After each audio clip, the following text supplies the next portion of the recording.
കർത്താവിൻ്റെ അതിവിശുദ്ധ നാമം വാഴ്ത്തപ്പെടുമാറാകട്ടെ. മനുഷ്യ ജീവിതത്തിൽ പ്രത്യാശകളും വിശ്വാസങ്ങളും നഷ്ടപ്പെടുന്ന ചില സമയങ്ങളുണ്ട്. കാരണമെന്ന് പറഞ്ഞാൽ അപ്പോൾ ദൈവജനം വളരെ കഷ്ടത്തിലാകും. അതേപോലെ തന്നെ റോമസഭയ്ക്ക് ഒരിക്കൽ അപ്പോസ്തലൻ പൗലോസ് ലേഖനം എഴുതുകയാണ്. റോമർക്ക് എഴുതിയ ലേഖനം 15-ാമത്തെ അധ്യായം അതിൻ്റെ 13-ാമത്തെ വാക്യത്തിൽ, എന്നാൽ പ്രത്യാശ നൽകുന്ന ദൈവം പരിശുദ്ധാത്മാവിൻ്റെ ശക്തിയാൽ നിങ്ങൾ പ്രത്യാശയിൽ സമൃദ്ധിയുള്ളവരായി വിശ്വസിക്കുന്നതിലുള്ള സകല സന്തോഷവും സമാധാനവും കൊണ്ട് നിങ്ങളെ നിറയ്ക്കുമാറാകട്ടെ എന്ന്. പ്രിയ ദൈവമക്കളെ, അപ്പോൾ ആ ഒരു പ്രത്യാശ നശിച്ചു പോയ ആ സഭയോട് പൗലോസ് അപ്പോസ്തലൻ പറയുകയാണ്, കർത്താവ് തൻ്റെ പരിശുദ്ധാത്മാവിനാൽ നിങ്ങൾക്ക് ആ ഒരു പ്രത്യാശയും വിശ്വാസം വളരുമാറാക്കട്ടെ എന്ന് പ്രാർത്ഥിക്കുകയാണ്. പ്രിയ ദൈവമക്കളെ, നമ്മുടെ ജീവിതത്തിൽ പ്രത്യാശ ഉളവാക്കുന്ന ഒന്ന് അത് പരിശുദ്ധാത്മാവിലാണ്. ഈ പ്രത്യാശയും വിശ്വാസവും ഇതെല്ലാം നമുക്ക് ദൈവരാജ്യത്തിൽ പോകേണ്ട ഓരോ ഘടകങ്ങളാണ് എന്നാണ് ദൈവവചനം പറയുന്നത്.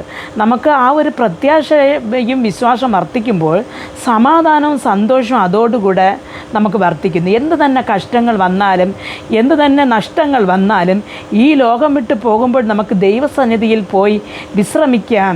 ഇതിൻ്റെതൊക്കെ ചേർത്ത് ദൈവം അവിടെ നമുക്ക് പ്രതിഫലം തരും എന്നുള്ള ഒരു സമാധാനവും ഒരു സന്തോഷവും ജീവിതത്തെ മുമ്പോട്ട് നയിക്കും എന്ന് പൗലോസ് അപ്പോസ്തലൻ നമ്മെ പഠിപ്പിക്കുകയാണ്. ആയതുകൊണ്ട് പ്രിയ ദൈവമക്കളെ, ജീവിതത്തിൽ ഇരിക്കുന്ന കഷ്ടങ്ങൾ നമ്മെ തകർത്ത് കളയും, അല്ലെങ്കിൽ നമ്മെ ഇതോടെ ഇല്ലായ്മ ചെയ്ത് കളയും എന്ന് നിങ്ങൾ വിചാരിക്കേണ്ട. അതിൽ നിന്നെല്ലാം ദൈവം തൻ്റെ പരിശുദ്ധാത്മാവിനാൽ നിങ്ങൾക്ക് പ്രത്യാശയും വിശ്വാസം തന്ന് സമാധാനവും സന്തോഷം തന്ന് കൈപിടിച്ച് വഴി നടത്തും എന്ന് പറയുന്നു. അതിനുള്ള ഒരു വിശ്വാസത്തിന് വേണ്ടി നാം പ്രാർത്ഥിക്കുക. ഞങ്ങളെ അതിവാത്സല്യമായി സ്നേഹിച്ച് വഴി നടത്തുന്ന ആ സ്വർഗ്ഗസ്ഥ പിതാവേ, ഞങ്ങളുടെ ജീവിതത്തിൽ വന്നു പോകുന്ന ഓരോ കാര്യങ്ങൾ നിമിത്തം നമ്മുടെ ജീവിതത്തിൽ പലപ്പോഴും വിശ്വാസവും പ്രത്യാശയും നമുക്ക് നഷ്ടപ്പെടുന്നു. അങ്ങനെ വരുമ്പോൾ നമുക്ക് സമാധാനവും സന്തോഷവുമാണ് നഷ്ടപ്പെടുന്നത്. കർത്താവെ, ഞങ്ങൾ ഈ ലോകത്തിൽ ജീവിക്കുമ്പോൾ സമാധാനമുള്ളവരായും സന്തോഷമുള്ളവരായും ജീവിപ്പാനും വിശ്വാസവും പ്രത്യാശയും ലഭിക്കാനും പരിശുദ്ധാത്മാവിൻ്റെ ശക്തി അത് ആവശ്യമെന്ന് ഞങ്ങൾ അറിയുന്നു. കർത്താവെ, മതിയാവോളം കർത്താവിൻ്റെ കൃപ കൊണ്ട് ഞങ്ങൾക്ക് പരിശുദ്ധാത്മാവിൻ്റെ ശക്തി തന്ന് വഴി നടത്തണമെന്ന് പ്രാർത്ഥിക്കുന്നു. യേശു ക്രിസ്തുവിൻ്റെ നാമത്തിൽ പ്രാർത്ഥിക്കുമ്പോൾ പ്രാർത്ഥന കൃപയോട് കേട്ട് മറുപടി നൽകി തരണം നല്ല പിതാവേ. ആമേൻ.